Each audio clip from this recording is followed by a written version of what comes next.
Okay, welcome tonight to the Town of Dayton Board of Selectmen's regular meeting agenda.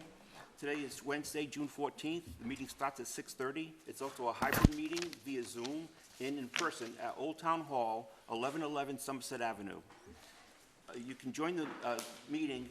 The meeting ID number is 842-6447-8528. The passcode is 889817, and the phone number to call in is 309-205-3325. Public input may be provided using the following methods. Contact our office at Board of Selectmen at Dayton-mass.gov to provide input prior to the meeting, via Zoom or call in by the phone number. Again, that was 309-205-3325. And it continually plays on Dayton Channel 9 on and at YouTube at www.youtube.com/Town of Dayton. This meeting is being recorded. The listings of the matters are those reasonably anticipated by the chair, which may be discussed at the meeting. Not all items listed may in fact be discussed, and other items not listed may also be brought up for discussion to the extent permitted by law. We're going to call to order for the Selectmen. Leonard Hull is present. Nicole Mello is present. And myself, Peter Karen, is present. Can you please stand for the Pledge of Allegiance? And right after the Pledge of Allegiance, just going to ask you to stand for a moment of silence.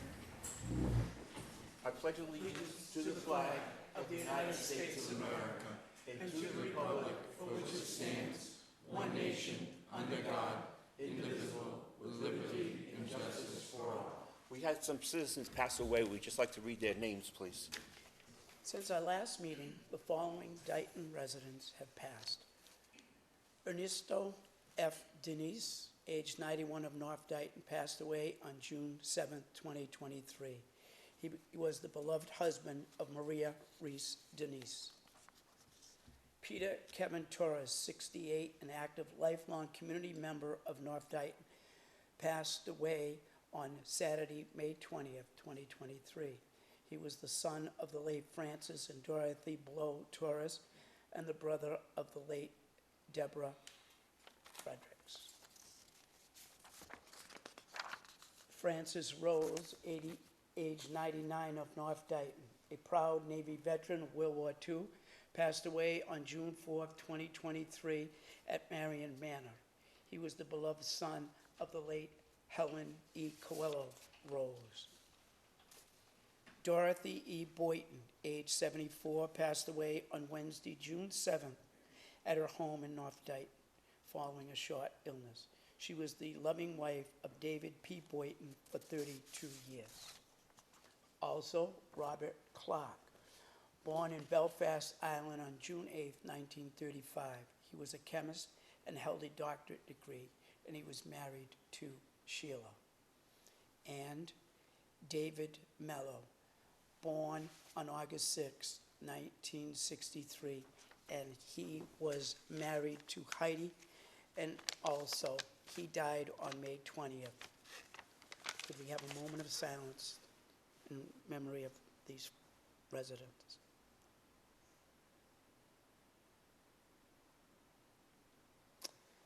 Our condolences go out and thoughts to the family. Thank you. Thank you.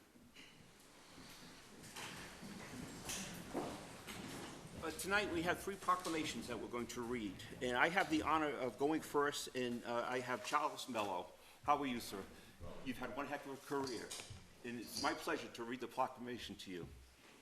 Whereas Mr. Charles Mello was born and raised in Fall River, Massachusetts, as one of three children, where he received his GED from Durfee High School and went on to receive a degree from Bristol Community College as a certified arborist. And whereas Mr. Charles Mello married his wife, Alice, in 1955, congratulations, and the two, who have been married for over 68 years, have lived at 959 Somerset Street in Dayton for over 50 years, where they raised their children, Donna, Charles, Teresa, Mark, and Jason. Whereas Mr. Charles Mello's hobbies include gardening, fishing, making stained glass, woodworking, and traveling to New Hampshire. I don't know where you find that time, sir. With his family when they were younger, and whereas Mr. Charles Mello worked for Hickson Tree Services in Dayton for many years, Northern Tree Company and Stanley Tree Services, where he eventually retired. And whereas Mr. Charles Mello dedicated over 50 years of public service, thank you, sir, to the town of Dayton as a member of the Conservation Commission, and most recently became the Conservation Commission's representative to the Stormwater Committee. And now, we of the Board of Selectmen in the town of Dayton do hereby recognize Mr. Charles Mello for his hard work, dedication to our community and its residents. On behalf of our grateful community, we extend our sincere gratitude to Mr. Mello for his tireless efforts to move Dayton forward. This is a witness whereof we have hereunto set our hands and caused the great seal of town of Dayton to be affixed on this 14th day of June, 2023, and it's signed by the Board of Selectmen. Thank you, sir. We appreciate it.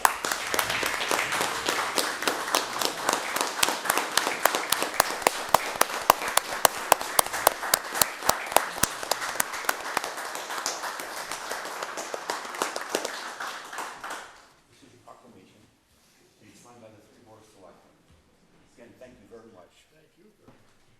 Our pleasure. Thank you. No, it's been an honor. Does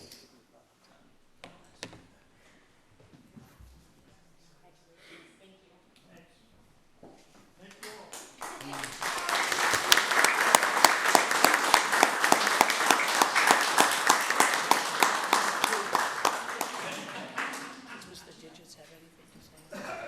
Mr. Digits? Is he here? Yes. Mr. Digits, did you want to come up and say anything? Mr. Digits, did you want to come up and, We have a meeting next Thursday. Okay. Thank you. thank you. The next one is to Arthur Morton. Go right into it. Nicole's going to read it for us. Thank you. Whereas Arthur Morton moved to Dayton in 1960 and Arthur married Jane M. Morton the same year.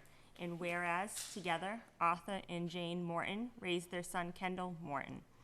And whereas Arthur Morton began his time with the town of Dayton in 1977 as burial agent, succeeding Earl C. Hathaway upon his passing. And whereas Arthur Morton was the longtime chairman of the Cemetery Commission, and whereas Arthur Morton, through his hard work and resourcefulness, grew programs such as the Bristol County Sheriff's Program to maintain our town cemeteries and coordinate special projects such as resetting headstones, and whereas Arthur Morton was instrumental in acquiring the Dayton Veterans Cemetery, and whereas Arthur Morton was a Navy veteran of the United States of America.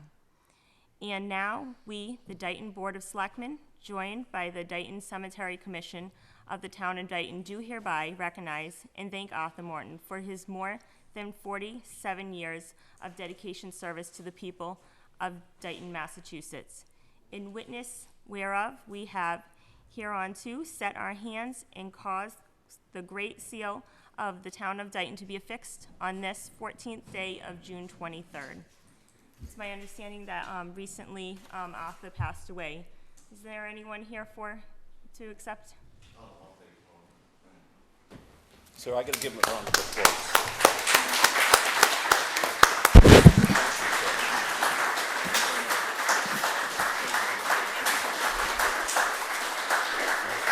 For Arthur, for your family. Thank you. We appreciate it as well. That would be good, yes, and from my family to yours, all of you. Thank you very much. You're welcome.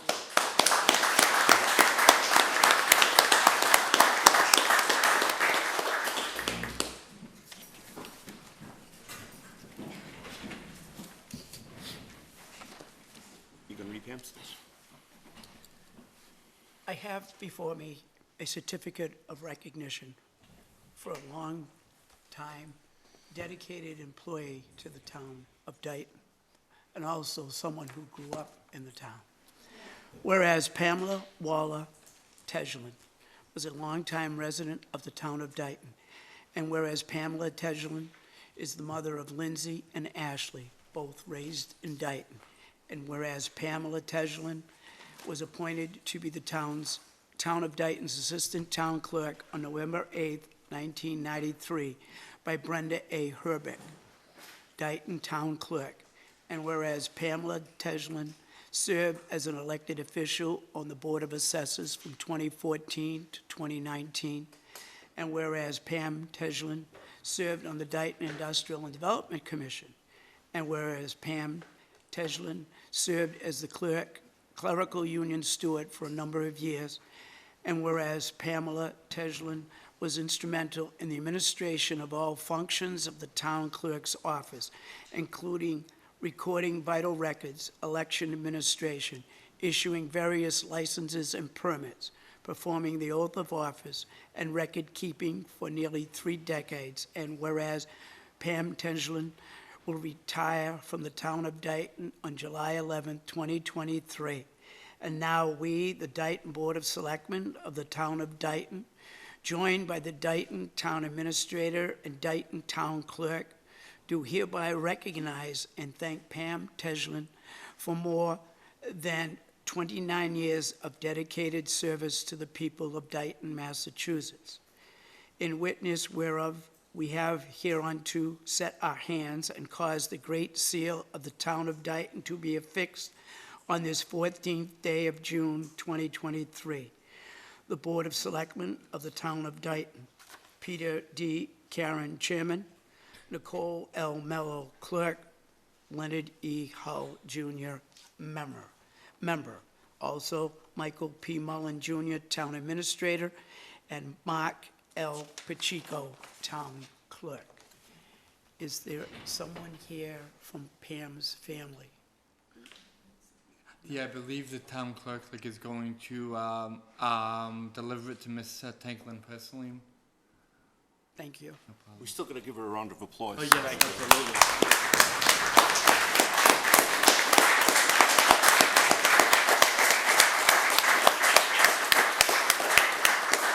Thank you, guys. Pam was an incredible servant to the town of Dayton. Did a lot to help not only in the clerk's office, but many of the other departments with her experience and understanding of the town. And she will truly be sadly missed. Thank you. Thank you, Mr. Hull.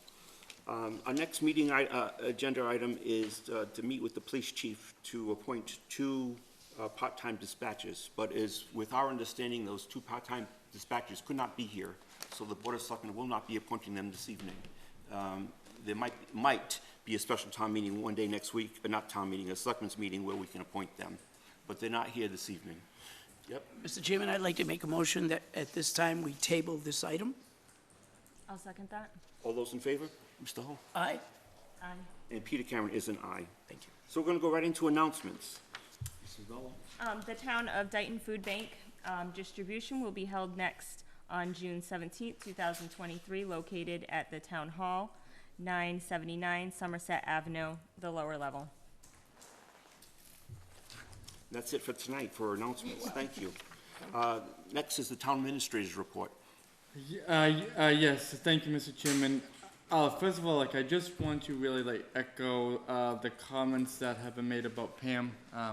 I had the pleasure of working with Pam at Town Hall for about 2 years, and one of the things that was really amazing about working with Pam was how intrinsically connected she was here in Dayton. She knew Dayton, she knew its residents, she knew the stories of probably virtually every resident. She knew who they were, what drove them, what their passions were, how to help them, and so forth. And that, when you have that in in any employee, but a town employee where we're here to serve residents, it's special.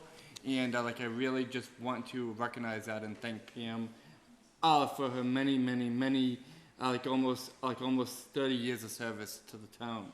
I also want to take a moment to share a bit of unexpected news. That this week I met with the town clerk, Mark Pacheco, and he has informed me that he has accepted an offer of another position. He anticipates that the town clerk position will soon be vacant. Like as I mentioned, this news was extremely unexpected. Like actually 2 years ago, Mark and I, we were appointed at virtually the same time for the town. Working with him has been a pleasure. He has brought a real lot to the office. And he's done yeoman's work. So like in terms of updating it, and really with him and Pam, and working together to make it his own, and to really ensure that it's been really responsive for Dayton residents. And he's just been, he's been a pleasure to work with, and we're gonna miss him dearly. One of the things I'm recommending tonight, so we have some continuity in operations, like in the town clerk's office, because we do. So as we know, we are in the process of hiring an assistant town clerk as well. That we do post a notice of anticipated vacancy. So even though we don't currently have a notice of resignation from the town clerk, we do have reason to believe, and we do anticipate that the position will soon become vacant. And so what I'm proposing this evening is that that the board do vote to post an anticipated notice of vacancy, that we would have the ability tomorrow to post. We would have the vacancy open and posted for 2 weeks, and then probably right around the beginning of the next fiscal year, the board would have the ability to conduct interviews. So and hopefully appoint someone not to succeed Mr. Pacheco if he does in fact resign, which we do so anticipate that is, so yeah, like it's likely at this point, Mr. Chairman and members of the board. To fill in for Mr. Pacheco, what kind of term would they fill in for? They would, back when the last town clerk retired, but the legal guidance that the town received at that point was that the board appoint an interim town clerk who would serve until the next annual town election. Okay. So that would be April of 2024. Okay, thank you. Yes, Mr. Hull. We are going to post that position. Yes, sir. Do we have a job description to go with it? Yes, we have the, so I'm sorry, we don't have a job description because the position is an elected position. I understand that, that's why I asked. We do have an updated job posting though. So we have the job posting, we don't have a job description because in reality, the job description is written into Mass General Law. Okay, So, and it's part of the posting? yes, yeah, like we will ensure So like. people know what they're getting into? Yeah, no, like actually in the posting 2 years ago, we didn't actually reference the statutory references that I believe we should. And yeah, so in the updated posting, we will make sure that the statute is reflected as well. Excellent. Thank you very much. Mrs. Miller, do you have any questions? No, I don't. Okay. Is that it for you, Mr. Mullen? Yes, sir. Okay, thank you. Mark will certainly be missed, but I'm glad he's going on to bigger and better things. On to Selectmen's reports. Myself and Nicole and Leonard all have comments to make on the individual committees that we sat on. Do we have to vote to post that vacancy? Yeah, like if the board could vote to post an anticipated notice of vacancy. Okay. Somebody want to make that motion? Mr. Chairman, I will make a motion. The Dayton Board of Selectmen post the anticipated staff vacancy the interim town clerk's position. Okay. I'll second that. All those in favor, Mr. Hull? Aye. Mrs. Mello? Aye. And Peter Karen is an aye. Thank you for pointing that out, Nicole. Thank you. Again, the Selectmen's reports. Myself, I have the Parks and Recreation and Historical Commission. Unfortunately, for personal reasons, I did not go to the Parks and Recreation on this Monday, but going forward, I should be able to attend. The Historical Commission, I attended. They have a new member that 2 weeks from now will be asked to be appointed. That person should be here. Other than going over the budget, they have a couple of major things that they're working on. I don't want to steal their thunder, so I don't want to tell what those things are tonight. They are coming before the Board of Health, the Board of Selectmen, 2 weeks from now. Again, I'm going to let them comment on that. And other than those two things, which took up a lot of the conversation, they received a map that somebody found in a house that they were cleaning out that goes back to 1870, which they accepted and will put in the vault. And that's it. Mrs. Mello, do you have anything about the Trails Committee or COD or Agricultural Commission? Yes, so I'm gonna start with the Trails Committee, but I'm gonna pass it to Mike, just so he can, he has a little bit better knowledge on the latest news. Yes, so, just, probably the early part of the spring, or even last winter, we had the folks from the Department of Conservation and Recreation in, to provide an update on the Sweet Snow Trail, in the Taunton River Trail reconstruction. And, as a result, and especially based on the feedback relative to, having an access point, at Sandpiper Way and the significant concerns with that, we went back to the drawing board, the state went back to the drawing board as well, and we identified an opportunity to actually have a trailhead here on the town hall campus that would be accessible, that would really reflect the concerns that we heard and received relative to Sandpiper Way. And so we've been working on exploring that opportunity together with the Trails Committee for the better part of the last 6 months.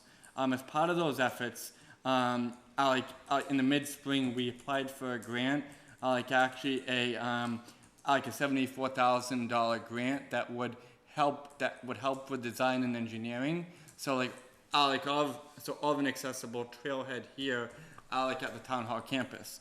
I'm very excited to announce together with the Trails Committee as well that we have been awarded that grant. And so actually earlier today in Billerica, I attended a grant award ceremony with the Lieutenant Governor, with the State Secretary of Energy and Environmental Affairs, but together with the Commissioner of the Department of Conservation and Recreation, where we were awarded that grant. We'll have the ability to actually work with the consultant, Horsley Witten Group, who the state has been working with, and who they've engaged in the project, and who we've also as a town engaged in the project, on the $40,000 feasibility study that we got a grant for from the Taunton River Stewardship Council. That's great. So it's really exciting news. And this is a project where, there's many layers, many components, many different and interests and partners from the Aggie, from Serped, from the Trails Committee to Concom. So and the fact that we've been awarded this grant is just really exciting news. And we definitely have work ahead of us and in front of us. But this is just a continuation of all of our efforts with with the state and with our other partners on this, and it's just And yeah, I'm very happy to announce Great. it and share it with everyone, so That's thank you, great Nikki. news. Thank you. Thank you, Mike. The Commission on Disability met on June 1st. One thing I have to take away from that meeting is Jonathan Gale, the chair, had mentioned that several residents have approached him and requested closed captioning beyond the Zooms for the meetings. I recommend from that we get in touch with all the boards and committees, make this request, as well as guiding them on how to do this, in case they're not aware of how to do this on the Zoom, so that residents are able to participate.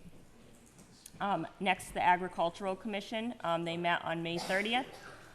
Currently, they're working on a right to farm pamphlet. It's going to include some items such as what right to farm means within Dayton, and what kind of agricultural Dayton has to offer, et cetera, like that. New business that they worked on, they're working on an evacuation plan for animals. I guess this has great importance when we're looking for reimbursement from FEMA. So that will be some new business that they will start working on once they complete this pamphlet. And then again, it was discussed coming before the board with the livestock recommendations for a review and then an approval for us. Great. And Thank that's you. it. Mr. Hull? Actually, I have both the Water District, Bristol Plymouth, and the Dayton Rehoboth Regional High School. In regards to the Dayton Water District, I have some wonderful news. Based on a meeting that took place last Friday, the Dayton Water District will be working with Mr. Ferry to provide a skim coat on the construction side of Main Street to smooth it out. I commend the new member of the board, the Water District, Jeff Cloonan. He's right away, right out of the gate, has developed a very good working relationship with Mr. Ferry, Mr. Mullen, and also with the town of Somerset on their issues and the negotiations of the Brook Street well, currently being negotiated between Dayton and Somerset for $6 million. Also, the Water District offered a contract to Ernest Bacon out of Swansea to be the next superintendent of the Water District. In regards to the schools, in regards to Bristol Plymouth, the town of Rehoboth at their meeting, the annual town meeting, voted to accept Freetown into the Bristol Plymouth district. Rehoboth was the last community to vote, and as a result, in September of 2024, Freetown will be entering the Bristol Plymouth district. Moving on to the school department. June is usually a time of awards and congratulations. And Ms. Mello and I attended the Dayton Rehoboth Regional School Committee graduation, which was held indoors because of the rain last Saturday. It was a beautiful ceremony. And in addition, the members of the Dayton Rehoboth High School said farewell to their principal, Gail DeCecco, who is moving on. At the meeting last night,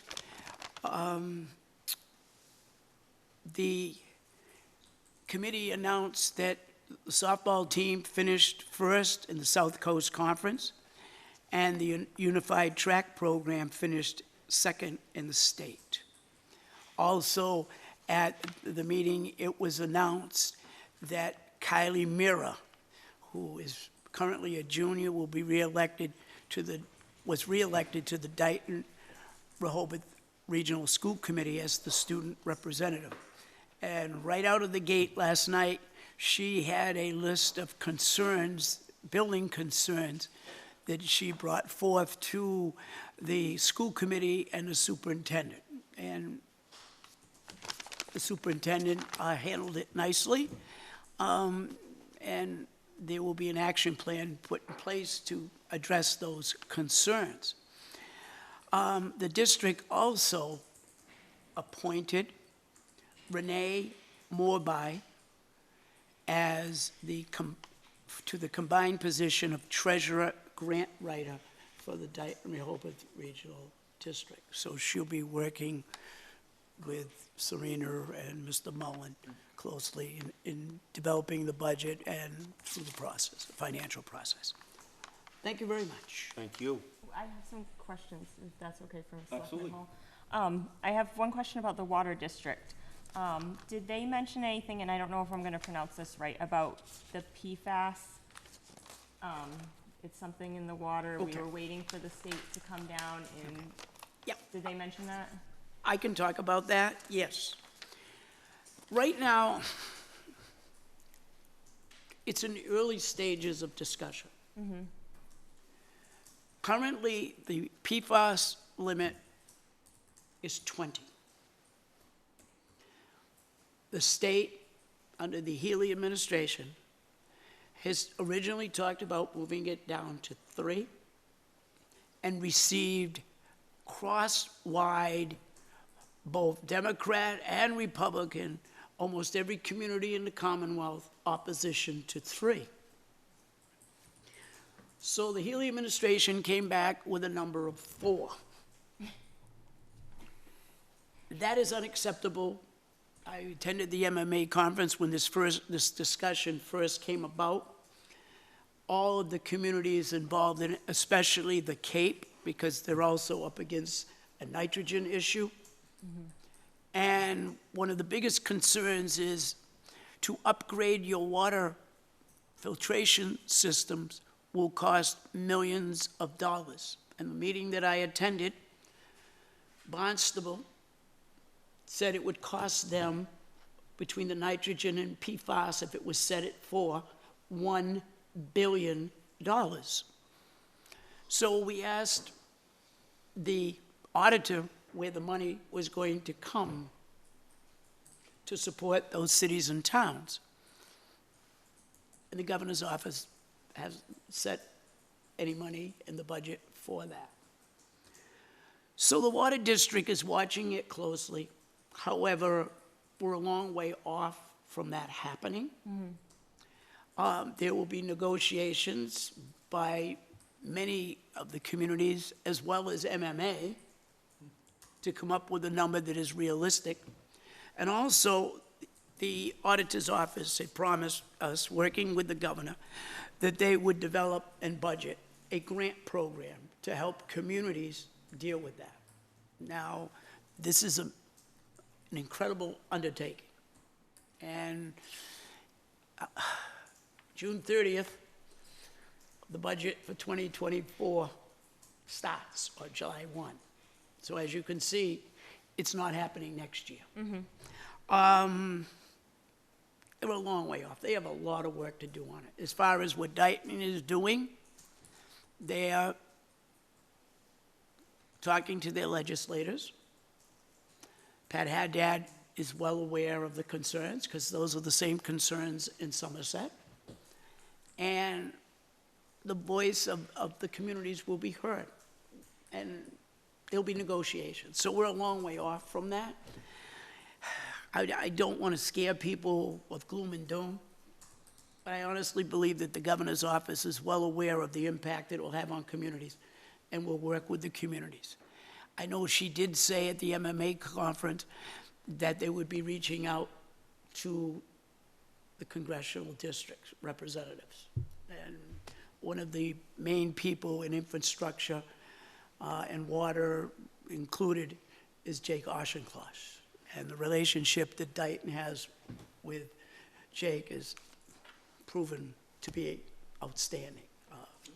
$2.75 million for the Pleasant Street Bridge came out of a budget of $1 trillion. And that was something that Jake was able to negotiate for Dayton. Can I ask a quick question about the school committee? You had mentioned that Freetown was gonna be entering into BP. Yes. Will that change, the amounts that communities owe for that project as another town enters? Does that split it up any differently, or? Not necessarily. Okay, That's based on enrollment. okay, So if our enrollment goes down, correct me if I'm wrong, our costs go down to some degree. Yes, like it is completely variable debt assessment, okay, and yeah, it can increase and decrease with enrollment, okay. which makes forecasting Very extremely difficult, difficult yes. as a result. Yes. Thank you very much. You're welcome. Thank you. You're welcome. There's no old business to discuss? So we'll move on to new business.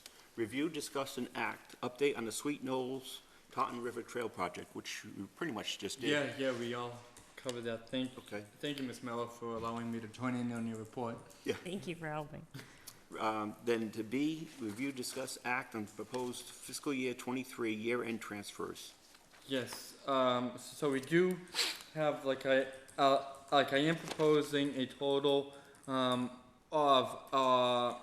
5 year-end transfers, which the town accountant and I have reviewed with department heads. We've also already presented them to the FinCom as well.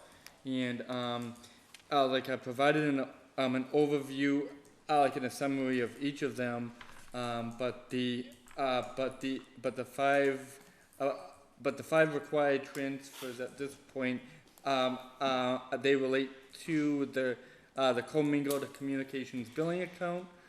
That is the first one in the amount of $8,000. There's the town accountant's professional and technical account to fund with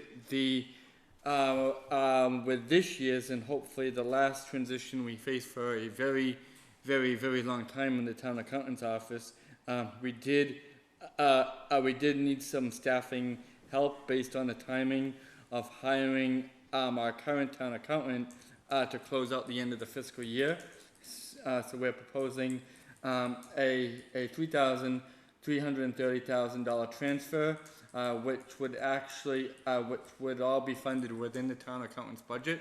It would go from the personnel line down into the expense line. We do the third required transfer relates to the MOU we had to enter in relative to the leave of absence in the town clerk's office. Number 4, relative to the shortfall in the gasoline and diesel fuel account in the highway department. That requires a $20,000 transfer to close that gap. And then with regards to liability insurance, about $2,000 of that transfer, actually would go, would be the building insurance line offsetting the liability insurance line. That is one of the reasons that we merged the two lines, actually all together in the FY24 budget, so we can manage all of our insurances more, comprehensively.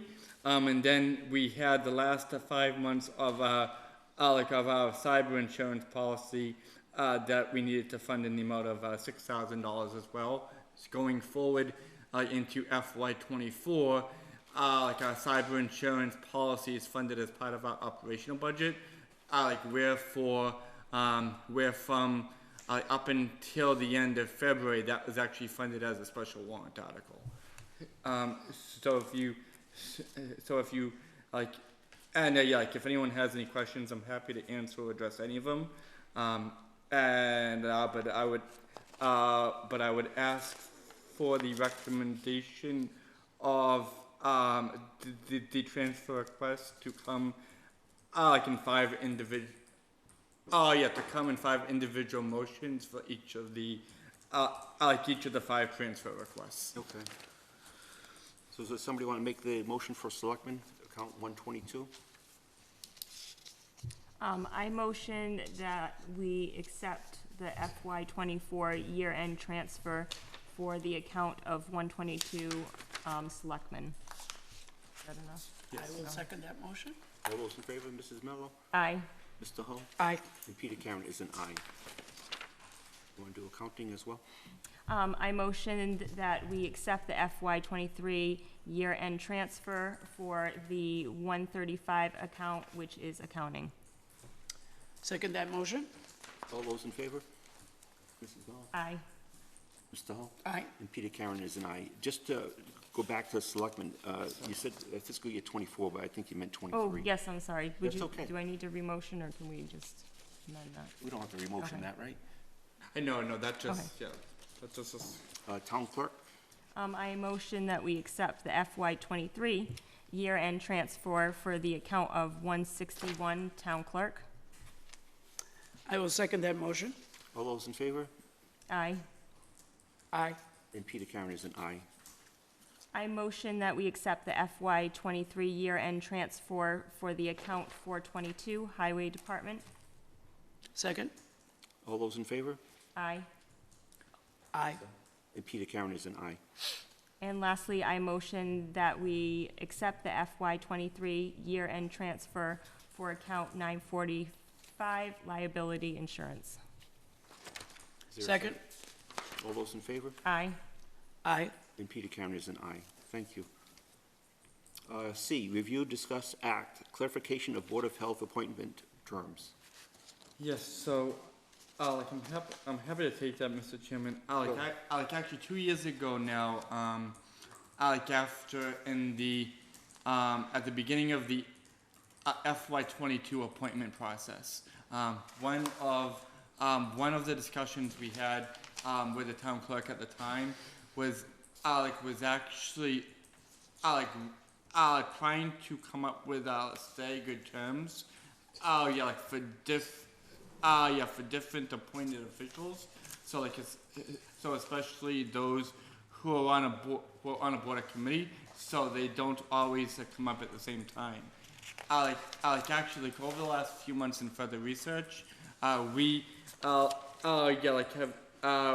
actually realized in reference to the Board of Health that the article, Article 43, as adopted by the town meeting, in 2017, actually requires, that the, hold on a second, I'm just gonna read it, that the, to provide for a Board of Health to be appointed by the Board of Selectmen in accordance with Section 1 and 1B of Chapter 41 of the Mass General Laws, and to fix the number of members of the appointed Board of Health at 3, with each to be appointed annually for the Board of Selectmen. So in essence, even though the more recent appointments to the Board of Health have been for 2 years, Right. the basically that appointment is overwritten by the original article, Article 43, at the 2017 town meeting that specifies specifically that Board of Health members are to be appointed on an annual basis. So I just wanted to bring that to everyone's attention, that actually at the next meeting when we get to the appointments and reappointments, that the appointments, when it comes to the terms of the Board of Health, they will be for 1 year. Okay. And I just wanted to share that with the board, share that with the public as well. So we're jumping off, into FY '24 in accordance with that Article 43 that was adopted at the 2017 town meeting. So even though somebody has been appointed for 2 years right now, it will automatically go down to 1 year? Yes. Okay. Now, this is a bylaw, correct? It isn't a bylaw, it is an annual town meeting warrant article that provided the base and the foundation for the Board of Health and the Board of Selectmen to be separated. So in that it created the framework for the separate Board of Health, the separate appointed Board of Health. Sure. So if it's not a bylaw, and it's not a policy, what is it?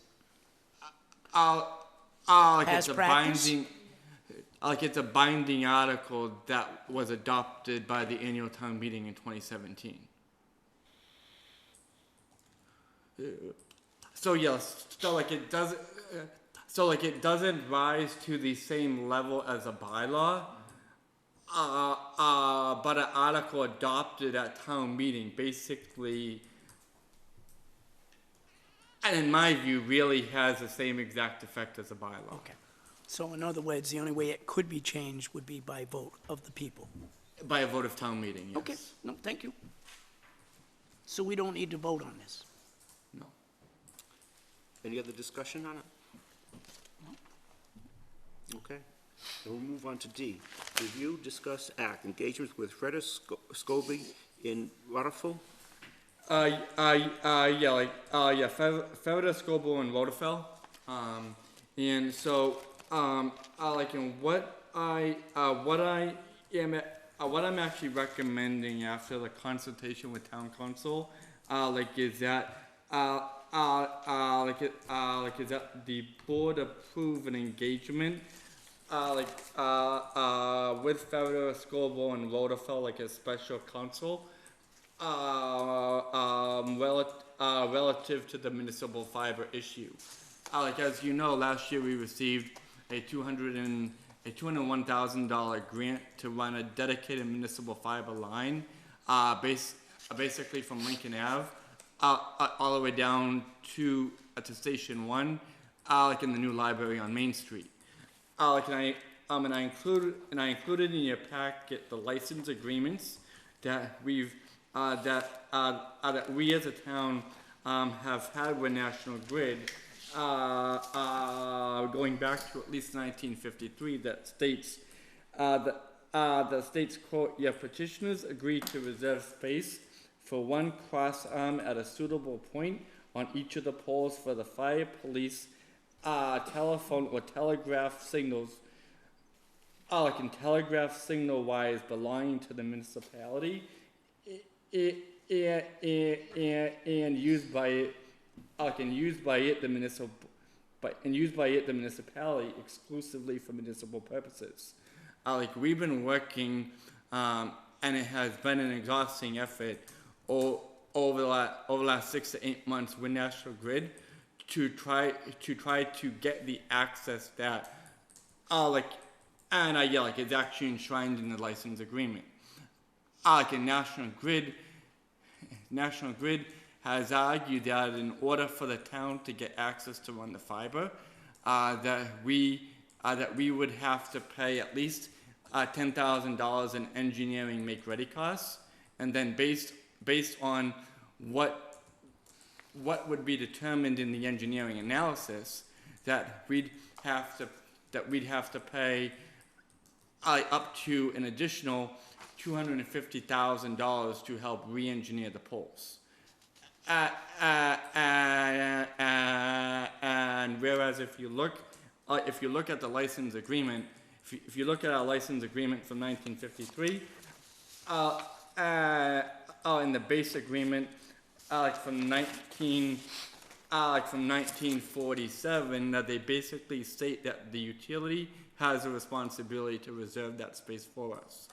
And so what we're proposing, is to enter into an engagement with Ferda, Scoble, and Rotafel. They're the same firm that the town of Rehoboth utilized, actually a few years ago, when they, frankly, had the same issue. They had the same issue with National Grid, and they engaged that firm to help the town of Rehoboth to gain access to their space on the poles. Based on how the town of Rehoboth went forward, I'm optimistic that we'll be able to be successful in that same effort. But in order to do that, we do need to retain counsel who specializes in this field, or in these issues, because it is a very specialized focus of utility law. When you say Rehoboth was successful, in what way? Besides they, Yeah, they ultimately ran the fiber. so the suit was dropped? What happened was Federer, Scoble, and Rockefeller, they essentially issued a demand letter to National Grid insisting that the town of Rehoboth had the right, and had the right as outlined in the license agreement to access the area in the poles that that for years had been basically promised to them in the license agreements. Any discussion, guys? Actually, I have a few questions. Sure. First question, I note that they're looking for a fee of $2,500. Is that a retainer? The $2,500 like is not a retainer. That's basically like a ceiling in terms of all the costs that they anticipate. That it will take for them to represent us in this matter. I feel like it's a not to exceed number rather than any type of retainer. So yeah, so like if their work based on billable hours, so hypothetically comes in at 1,800, it'll be 1,800. It won't be a straight $2,500 regardless. Now, the next question is, who is the signatory agent for the town? Yourself or Mr. What I would recommend, what I recommend, because we're dealing with legal counsel for the town, the authorizer. The authorization comes from the chairman of the board in this Okay. matter. Okay. Ready, sir? Yes. Okay, excellent. Ready to make a motion? Whenever you're ready. I would like to make a motion. Actually, we'll probably need two motions. That the Board of Selectmen enter into a contract with the law firm of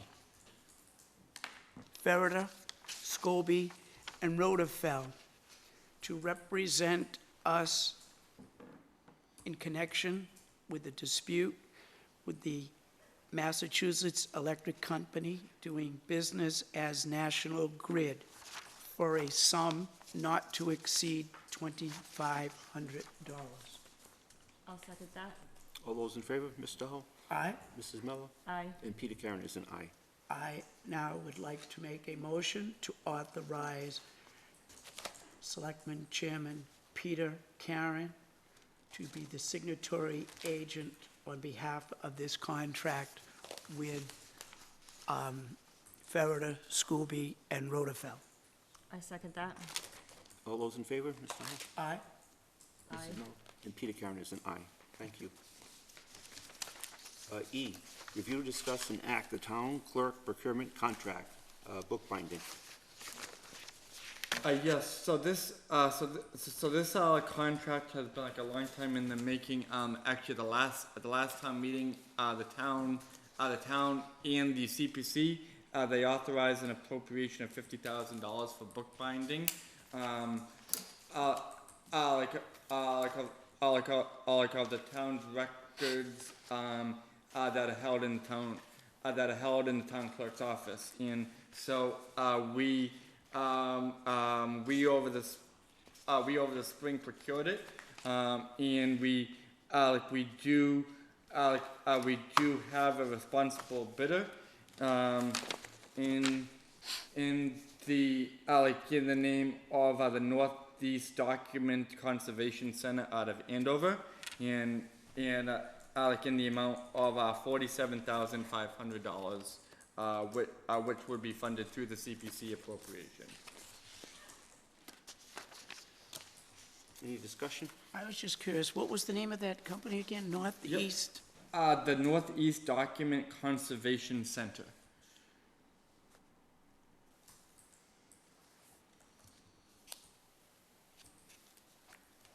And what I would recommend is that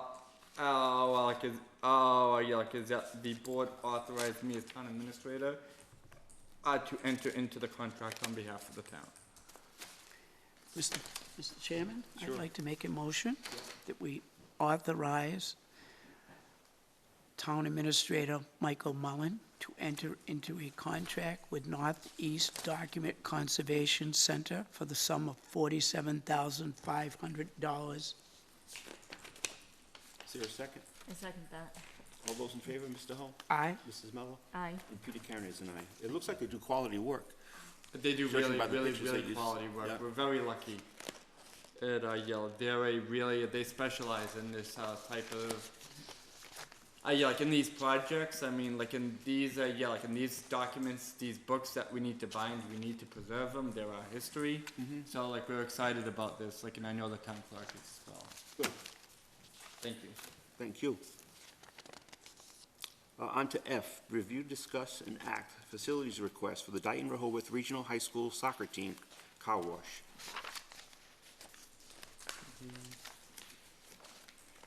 We have a car wash request for the Dayton Town Garage on June 24th, 2023. Hopefully all the pollen will be done at that point. Yes. For the DR High School girls and boys soccer boosters. And we do have all the appropriate sign-offs, Mr. Chairman. So I do recommend approval. Mr. Chairman, I'd like to make a motion that the Board of Selectmen approve the Dayton Rehoboth High School girls and boys soccer boosters request to use Dayton Town Garage on June 24th, 2023, from 9 a.m. to 2 p.m. for a car wash. I'll second that. All those in favor, Mr. Hull? Aye. Mrs. Mello? Aye. And Peter Karen is an aye. Thank you, guys. G, rules of use for the Spratt Field and Amphitheater. I know, Mr. Hull, you Yes. had some concerns. Over the weekend, I received a call from a couple individuals who were concerned that individuals were riding their bikes on the track and making grooves and peeling out on the track, the center track. And also, there were skateboarders on the track, but also in the amphitheater, which is a danger to itself, and some of the people on it. And also, the cement there is somewhat fragile and could break off with people hanging from the edges or banging things on the edges of the cement. So the individual had spoken to some of the people that were doing it and was rudely treated. So he reached out to me, and I reached out to Mr. Smith, the Park and Rec, who informed me that the Spratt facility belongs under the domain of the Board of Selectmen. The recommendation was to put signs. However, in order to put up signs to enforce something, you have to have a policy, or laws, or bylaw. And it's my understanding that we don't. So before we do any signage, we need to create a policy, I believe, in regards to the usage of that facility, what we're going to allow, what we're not going to allow.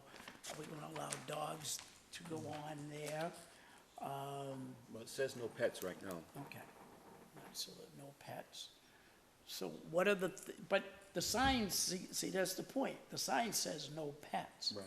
But in order for a sign to be enforced, there has to be a policy or a bylaw. Yes. If there isn't, you can put up all the signs you want, but they can't be enforced. And it makes it very difficult for a police officer. This can get real hairy if somebody resists and said, you have no legal right to tell me my pet can be here or it can't be here. So that's what I'd like to see us do, is a policy, rather than have to go to town meeting for a bylaw. Yeah, no, that, yeah, like as the chair mentioned, we do, like in the town's policy on the reservation and use of town facilities, we do have a provision, that does state like only service animals shall be admitted on town property, including outdoor fields. Pets on and off leash are not allowed. But what the but what the policy is silent on, as we've established, is that the policy doesn't speak to bikes, it doesn't speak to skateboards, and it also doesn't relate to the use of the amphitheater, with any type of related equipment either. Right, one of my other concerns in addition to the track is that field is used as a soccer field. So you have bikes putting divots and it becomes a danger to those people who use it, whether it be field hockey or soccer or even the girls softball. Mr. Smith, I believe is. Sure. What about the other fields that we have? Is that what you want to talk about, Kevin? So if you don't mind, can I speak about this Absolutely. just in general? real Yep. quick? So, Take your time. I originally deferred just because of. That's okay, we work The together. nature of how it's kind of listed under whose domain it's under. Mm-hmm. I went down the next morning just to check it out. It was, I think, post a little, pretty significant rain. So I mean, there was even to the point where you could see like significant footprints in the track. So anything on the track when it's wet is gonna sink down. I didn't see any significant ruts from bikes or anything like that. I'm certainly in agreement that skateboards is a dangerous game to be playing on the amphitheater steps. Like you said, the condition of them, it's just asking to fall and get hurt. It's not a great idea. I put some more thought into it because I myself have utilized the track area for bicycle riding, not for myself, but for my kids. So it's a little bit, from a recreation standpoint, my thoughts on that are that even if we put up signs, and we're not going to constantly have a police presence where they can kick kids, and kids are going to be kids. Right. They're going to ride their bikes where they're not supposed to and do silly things. There's been a couple occasions I've seen people, when the gate has been open, drive their car down. And it's Right. boo. And then I've seen kids use RC cars, and usually, luckily, they've always been polite and been like, "Oh, sorry, I didn't know," and they leave. We don't have a ton of opportunities, and we're a long ways away from having like a fully accessible and utilizable trail system in town. That it's a great place to take little kids to learn how to ride their bike. So it would be tough for me to support opposing, just bike usage in general. I think generally that's what we do see down there is typically, a group of parents are going for a walk and they have their little one with a small bike. You don't get a ton of, teenagers or adults for that matter ripping around the track in their bikes. And again, when we have signs for all kinds of different things in the park, it certainly doesn't stop people from doing it because we're not watching them 24/7. So I just kind of wanted to leave you with that little piece as it pertains to bike riding, because I think it is probably one of the few safe spaces we have for smaller children to ride their bikes. So none of our other parks have any kind of restrictions, signage? No, actually, there's quite a few of our parks that have, we even have bike racks. I mean, they don't really cater to, riding your bike there. I mean, you certainly could, but they don't really cater to like the activity where this certainly does. I'll also kind of just share the thought while we're talking about it, and especially policy. I think it's kind of it's odd to me that that falls under the purview of the Board of Selectmen anyway. I never quite understood since my involvement with Parks and Rec why it's not a Parks and Rec facility.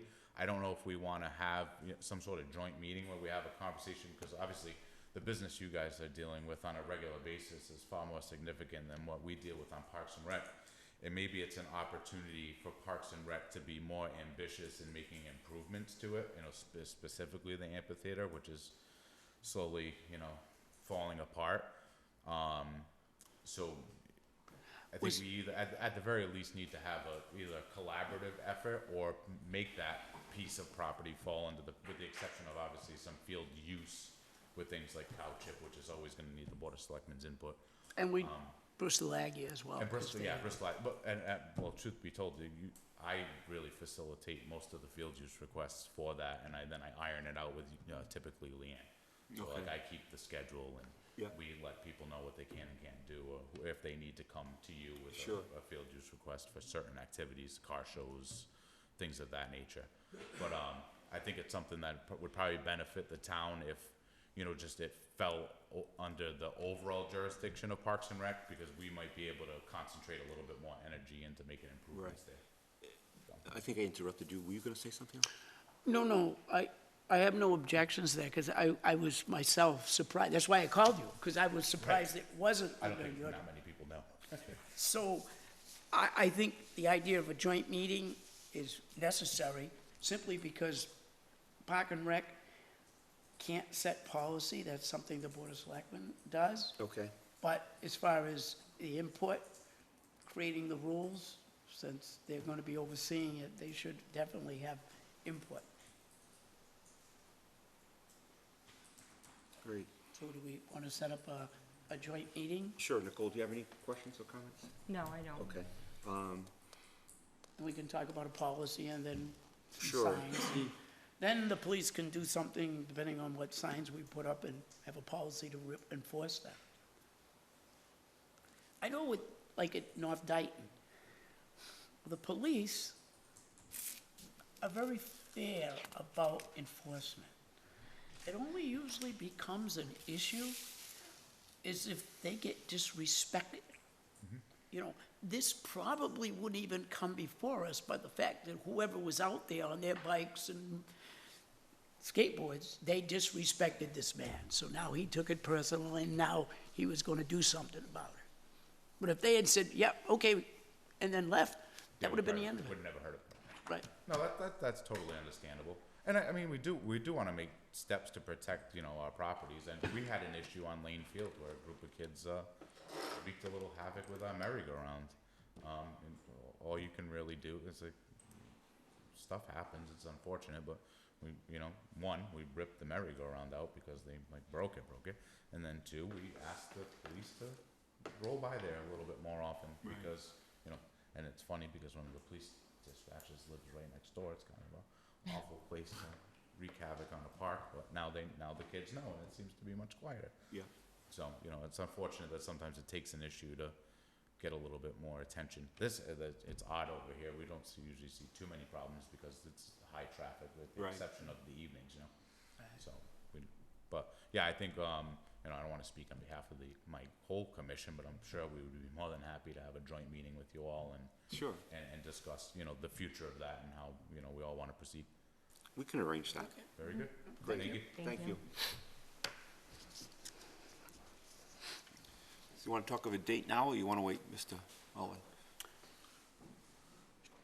One of the things I can recommend, I can try to work offline with Okay. Parks and Rec and Yep. set that up internally, Yeah. in a date that works for everybody, if that's okay. Sure.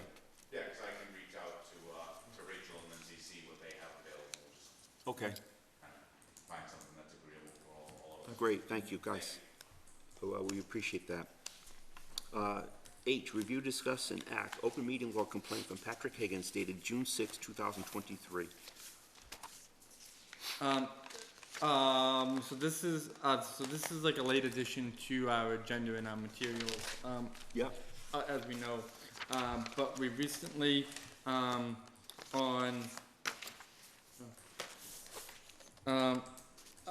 the 8th, we received this open meeting, this open meeting law complaint form, that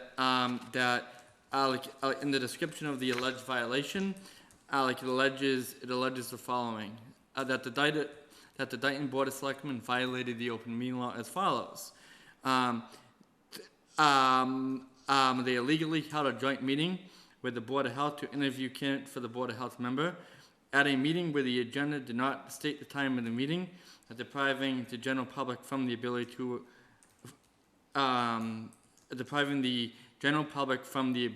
observe the meeting.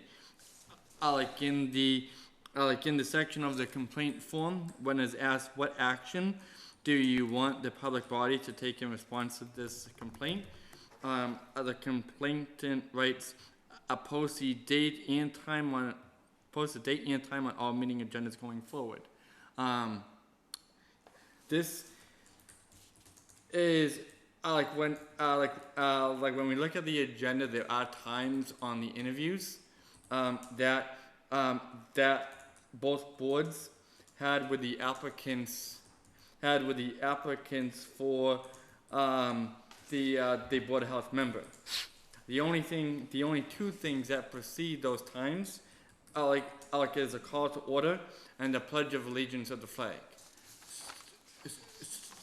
so to the average person reading the agenda, I think the average person could infer the agenda and a reading of the agenda to mean that the interviews, that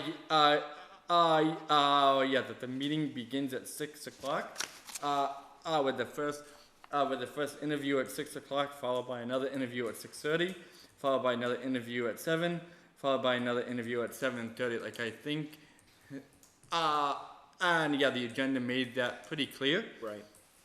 But I think in terms of the complaint itself, we did not have the time at the top of the agenda, even though we included a time, like in times actually, like in other areas of the agenda. Right. So, like, I mean, one of the things we like with open meeting law complaints, not to make matters worse. And I mean, like, and and if the only remedy being asked is making sure we do specify a time in future agendas, I think it's easier to admit that we had a typo in the agenda and we weren't abundantly clear, and that we own up to it rather than trying to fight it. Absolutely. So, with so like at this point, I would recommend that the board vote to say they acknowledge and they have reviewed the complaint, and to designate the town administrator to respond to the complaint on the board's behalf. Sure, that makes sense. It's easier to just admit that it was an error and move along.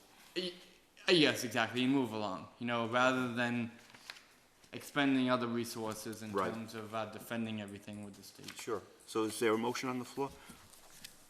I motion that we designate the town administrator to respond to the open meeting law complaint from Patrick Higgins dated June 6, 2023.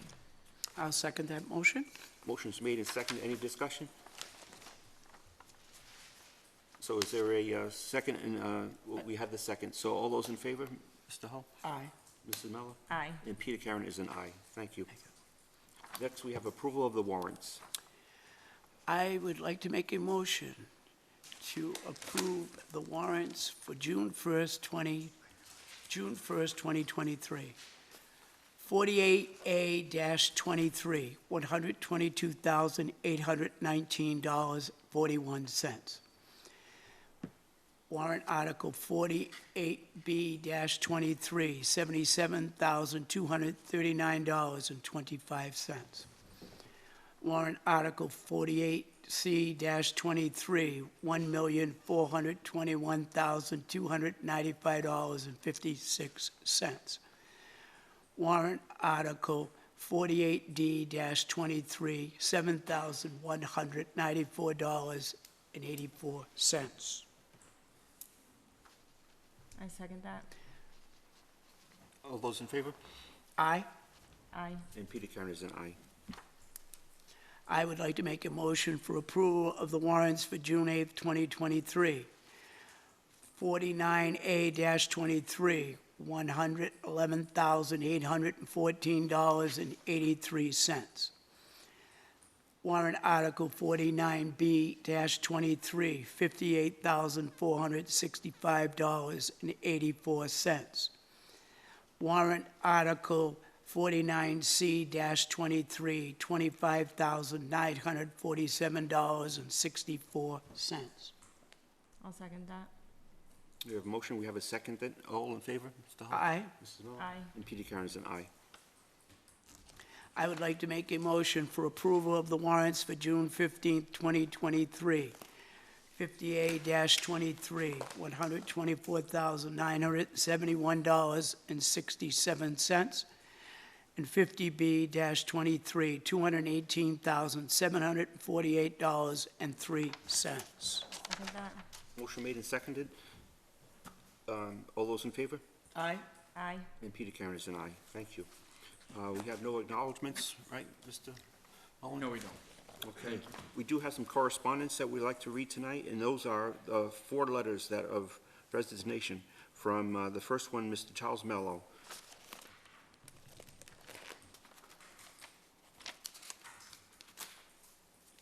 And Alec, what I would recommend is the board vote to accept Charlie Mello's resignation from the Concom. Mr. Chairman, I would like to make a motion to accept the resignation from the Conservation Commission of Charles Mello with sincere thanks and appreciation. I'll second that. Motion made and seconded. All those in favor, Mr. Hull? Aye. Mrs. Mello? Aye. And Peter Karen is an aye. A letter from Todd Pilling, resignation from the health agent position.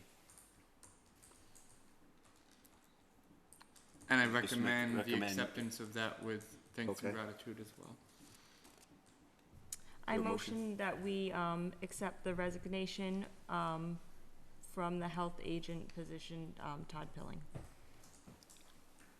I will second that motion. All those in favor, Mrs. Mello?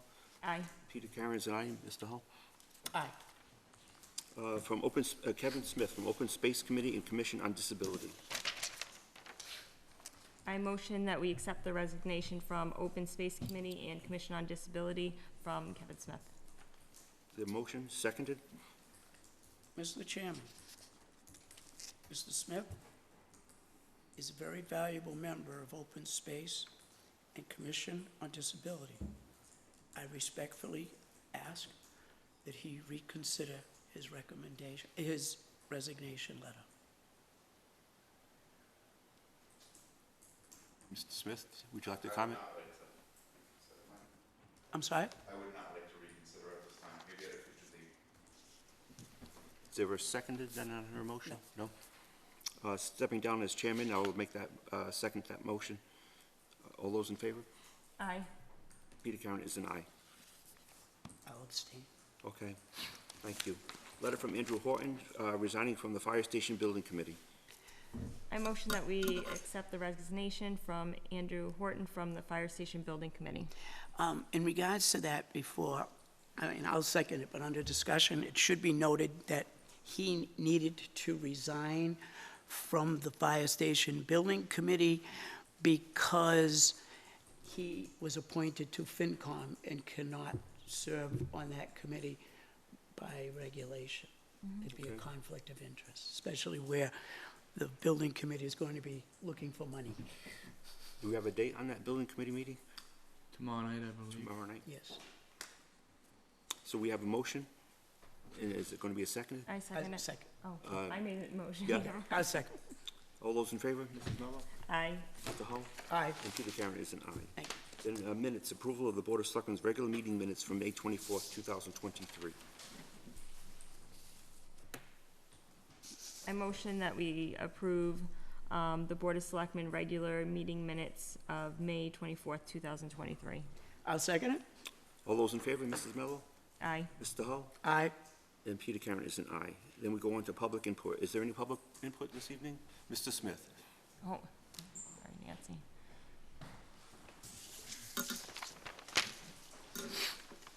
Kevin Smith, 1147 Center Street. You've all read my letter of resignation. Thank you for asking me to reconsider. I think that we have a little bit of homework to do before I want to get back involved in that capacity. I let it, it was known right from the beginning that I didn't like how some of it was handled. I can understand some of your concerns. I'm not dismissing some of your concerns at all by any means. I think we all just need to do a little bit better job of, it's a very small town, so we do need to do a little bit better job of communicating with each other. And I'd like to see some things done differently throughout that process. Not something I thought I was gonna, I certainly never expected that I would resign, especially from the Commission on Disability. But I just, like, I see no other choice at this time but to do so until some changes are made. So I look forward to hearing some of the resolutions that you guys make I believe sometime in July, you guys are gonna have your retreat where you'll be discussing policies and procedures, with volunteers. And I'd also, try to keep in tune with those changes and provide some more public input as those changes are made. Certainly. Thank you. Thank you. Mrs. Goulart?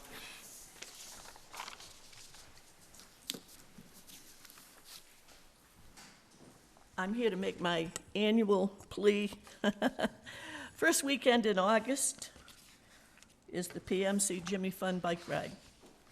So that's Saturday. I believe the dates this year are June 5 and 6. June? Excuse me, August. Okay. August 5 and 6, but August 5th is the first day. That's the day when they'll be coming through Dayton. That's the day when they have need for volunteers all along the various routes at Dayton Rehoboth, which is the biggest gathering because that's where lunch is. So if anyone wishes to volunteer time, they should get in touch with PMC headquarters, make a donation. If they can't afford to do that, be out on the route, which is New Street to Regional Road, Horton Street to Williams to Center, right through the center of town and over the bridge. So people standing out there with signs cheering them on, whatever. Dayton always supports PMC very well. Lots of people are visible. And Do you have a phone number for people to support? it would be the general headquarters in General Boston. I have my own team that rides out of Amherst. Heller's on Wheels is the name of it, because Eric Heller is the person who leads it. And I think he's in his 27th year this year. But if you just go online, PMC Jimmy Fund, you can see the various routes. The longest route is the one he rides, Sturbridge to P-Town. Wow. And that's the one where they end up at for lunch breaks and medical attention and repairs and everything else at DR. There's literally thousands of bikers there. That's why I meet him at the bridge, because I've been up there a few times, and it was difficult to find him.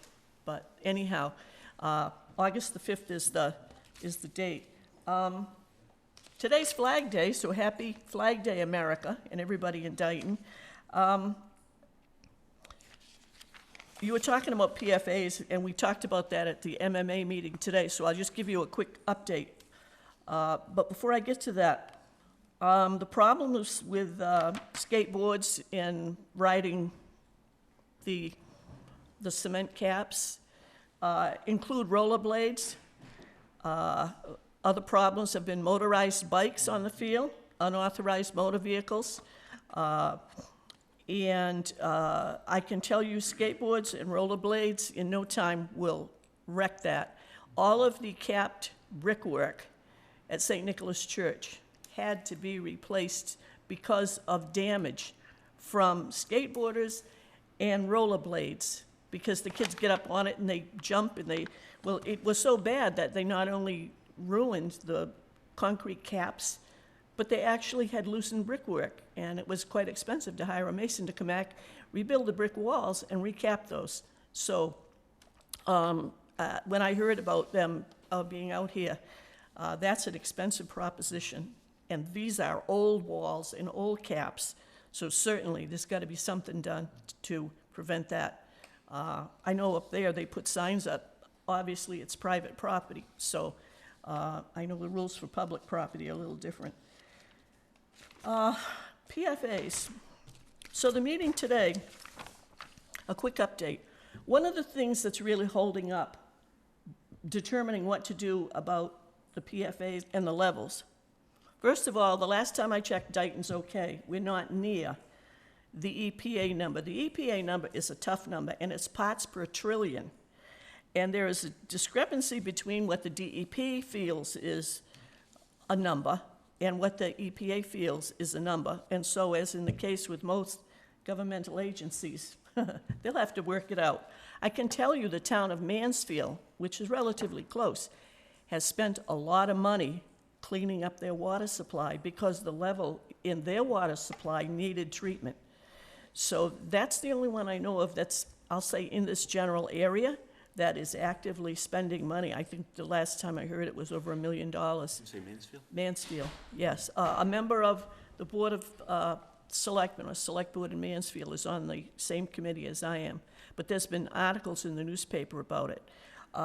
Another thing that hasn't been mentioned, but it made the front page of the Worcester Telegram and Gazette yesterday. It was a story written by, I think the lady's name, Mrs. Carter. Her husband was a firefighter. And she has actually studied this and looked into it, and they've made an informational film about the dangers that firefighters face because they are directly exposed to these chemicals. And she's trying to get something done. I mean, we're all obviously concerned about drinking water, and we're talking parts per trillion. Well, when you think about direct exposure to this, so I've got the article at home, and I've got to send it into MMA, but I'll make a copy of it and leave it with Mr. Mullen. Anyone wants to read it. But that is something we've got to think about in every other fire department, I would think, about that.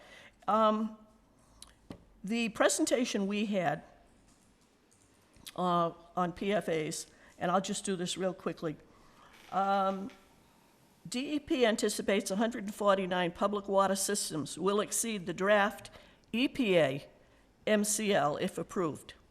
As I said, EPA is most stringent.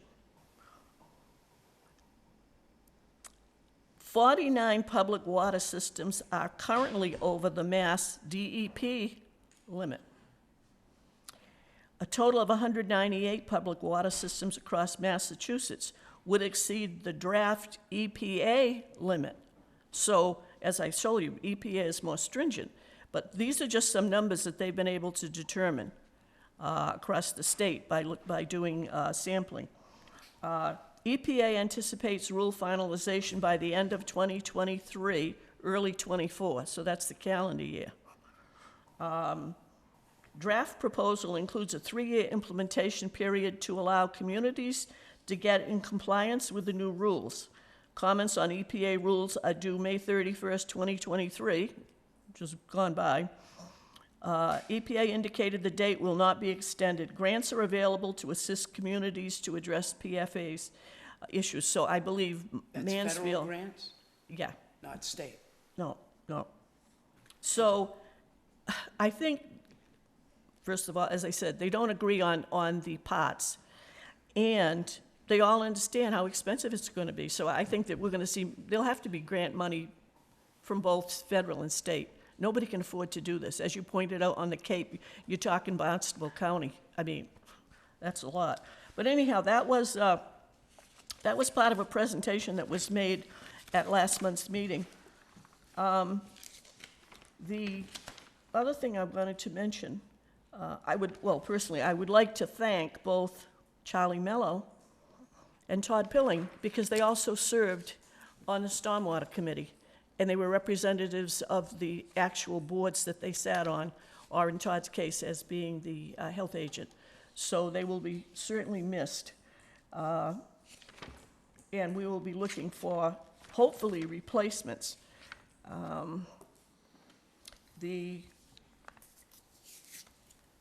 We're all waiting to find out from EPA when the other shoe drops, and what that relates to is 50% of the communities in the state are going to be told they have to upgrade post-construction stormwater bylaw and regulations, because we're one of them. Because 50% of the communities in the state in formulating those regulations relied on DEP regulations for post-construction stormwater management. The EPA asked the state to make revisions to their policy 2 years ago so that we could then all adopt it. Correct. It wasn't done. So 50% of us will be getting letters telling us we're out of compliance and we've got to get it done. So I've mentioned this at Stormwater Committee meetings. Don't want you to be surprised when it comes. I'm just waiting for it to come. I've talked to Newton Tedder, and we're in the same boat with 50% of the other communities, so. Question. Sure. Nancy, Yes. in regards to this issue, is it a Board of Health issue to the selectmen, or does it come directly to the selectmen? The notification will come to the town of Dayton. Everything that happens in this town is the responsibility of the Board of Selectmen. I expect that I may get a courtesy copy, but if I don't, it's going to come into your office. When the town got fined back in 2006, the letter and the fine notice went to the Board of Selectmen, who were the Board of Health at the time. But if you have violations that the EPA finds and you're not enforcing your bylaw and your rules and your regs and all that other stuff, it's the town. It's the town they come to. So that was one of the reasons why we got fined in 2006. When I got elected in 2007, the fine had already been leveled and paid.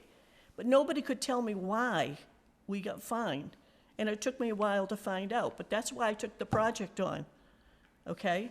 And I was obviously Selectman and Board of Health at the same time. So, But here's my point here is, since the Board of Selectmen is where the buck stops, before we get into that situation again, where we get fined, the Board of Selectmen will make sure we are in compliance. if I'm still here, I'm standing up, rest assured, we will not get fined again if I have anything to say about it. It's the only reason I took the project on, is to prevent it from happening.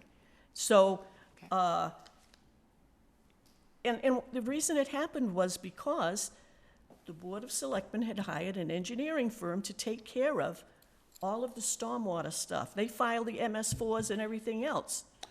So what has the Board of Health and the Stormwater Department done to address this issue? Nothing yet, because we don't have the notification. However, Why do we, if you know it's coming, why do we wait until we get a letter saying we need because to I do? have to know the details of what the EPA okay. is going to require. Okay, But the bottom line is, I should explain this. The Board of Selectmen, Board of Health were together. right, The town of Dayton got fined. It came to the Board of Selectmen, who are also the Board of Health. right. When it was determined we had to do something, and I took it on, I was clerk for both boards. Eventually, I became chairman of the Board of Health. I was clerk for both boards when I took it on. By the time we were bringing it up to the town meeting for approval, we were ending the, we were going to be rotating chairmanships because the election was coming up, and we used to rotate chairmanships at that time. So when everything got passed and EPA approved what was done, we continued the Board of Selectmen and Board of Health.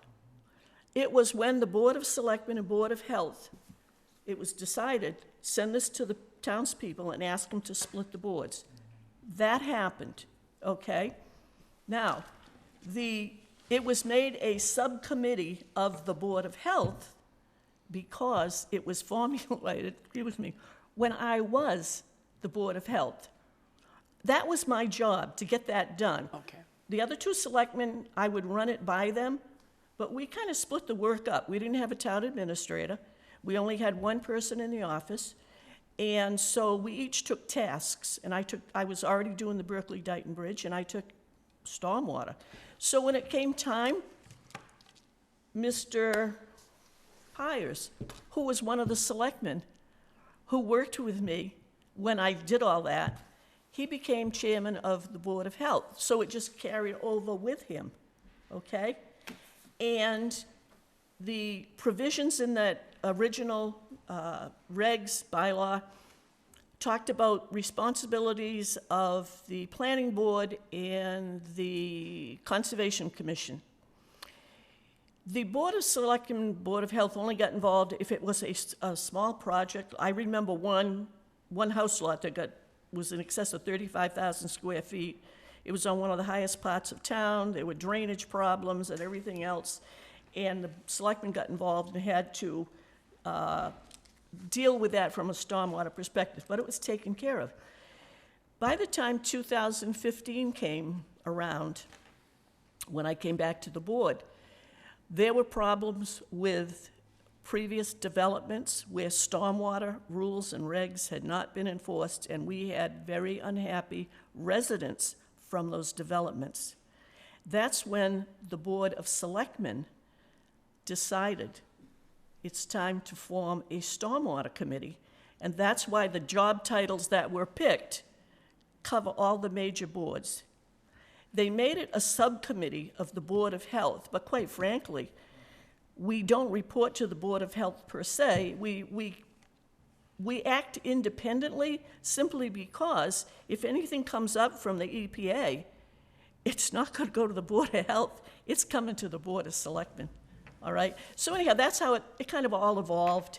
But in any case, the last time I had an email from Newton Tedder, I think was back in May, because I've been following the quarterly statewide stormwater meetings, because 50% of the communities are going to be involved in this, and we share a lot of information.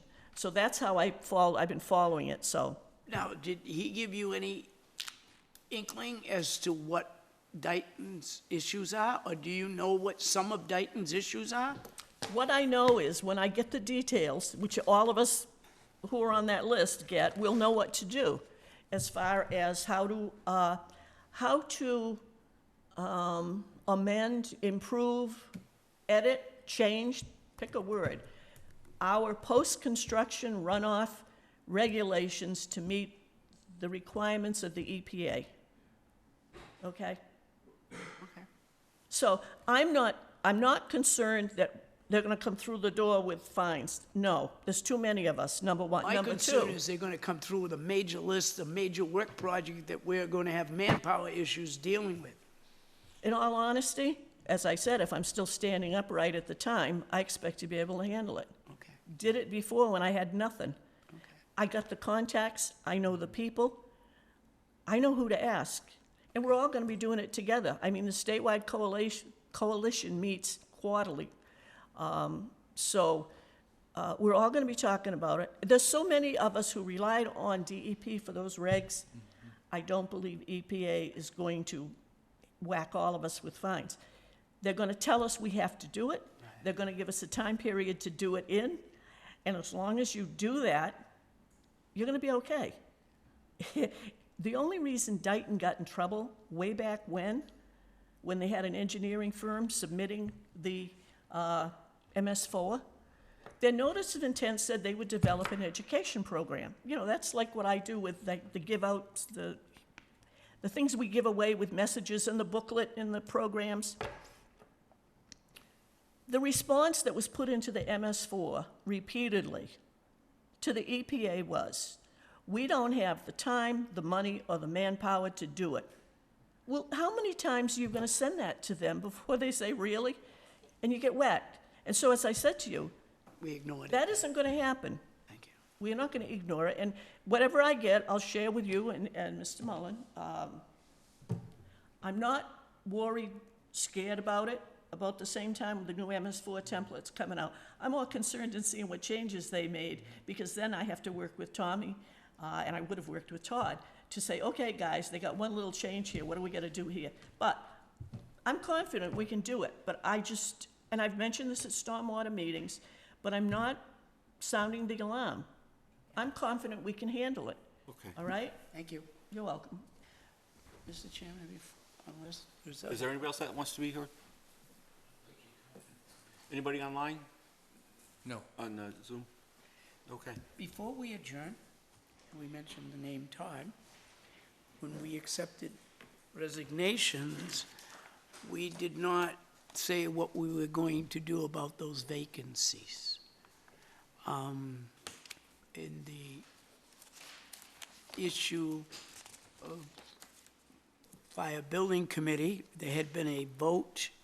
Now, Mr. Horton is an at-large member. We had taken a vote to expand the committee so we could add an additional at-large member, if you remember. Do we want to post that again, or do we want to go back to the original number? What was the original number? Was it 9? There were It was, three, there were two at-large, and then it went to 3. I want to say 11, but I could be wrong. Okay. which is probably ample. I'm sorry, I wasn't ready for that Yeah. question. Okay, so, I mean, we can talk about it at the next meeting. Could we put it on the agenda for the next meeting? Sure. And then regards to the health agent, the Board of Health, I'm sure this isn't a surprise, so they have a plan? Yes. Okay. They met tonight's Monday? Monday. Tonight's Wednesday. They met Monday. Yes. And they're going to, And they're how do they go? in the process of they're going to be we're going to be working with them to post a vacancy. Okay, I just have to give you two updates on legislation that the Committee on Energy and the Environment at MMA, the committee I'm on, are following and have testified and are supporting. The first one is House 823, Senate 551, an act relative to paint recycling. Sponsors are Representative Haddad and Senator O'Connor. This is to make more responsibility on paint manufacturers and being able to get more done with paint recycling, you know, because they say, we don't want latex, and, you know, it's still a problem, and whether it's latex or not, you still got a problem. So anyhow, that legislation has been forwarded to the Environment and Natural Resources Committee. The other one that we're supporting is House 805, Senate 480, an act protecting wastewater and sewage systems through the labeling of non-flushable wipes. This is sponsored by Representative Gabali, Representative Owens, and Senator Eldridge. This has also been referred to the Committee on Environment and Natural Resources. And I have mentioned this before because all of the communities, including Taunton, who processes our wastewater, that all of these personal wipes or baby wipes or whatever, they're not flushable and they don't dissolve and they get into treatment plants and cause major problems across the country. So anyhow, this legislation is to require that in Massachusetts they all be labeled. The sewer plant operators will tell you we still don't want them in the trash, Right. but that's another issue. Thank you. thank you. Great, thank you. Hearing no other public input, I vote for somebody for, I will make a motion to adjourn. I'll second that. all those in favor, Mr. Hall? Aye? Aye. And Peter Karen is an aye. Thank you.